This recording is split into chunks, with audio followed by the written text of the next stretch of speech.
गोर लगै छी अपने सबके मिथिला संस्कार पर एकटा समदान दै छी से सुनू। आरे पूरा इन पात साना मैं के तेजलऊं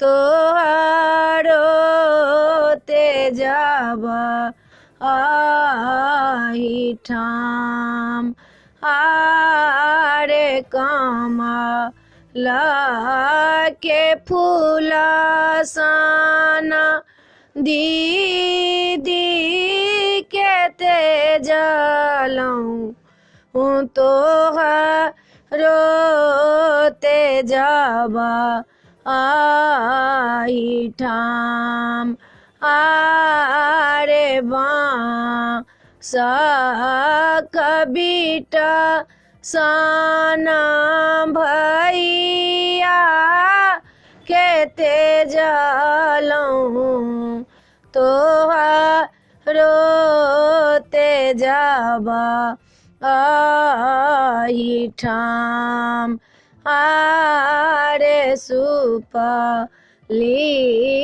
खेलैते हम सखी सब के तेजलऊं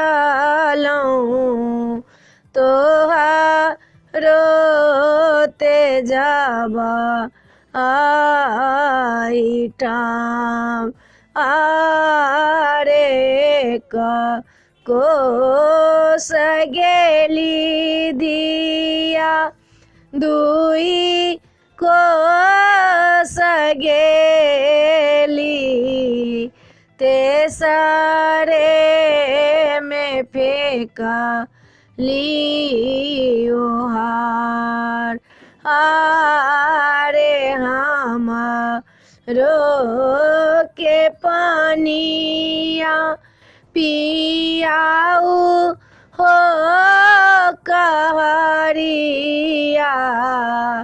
छूटी गेलया पानराज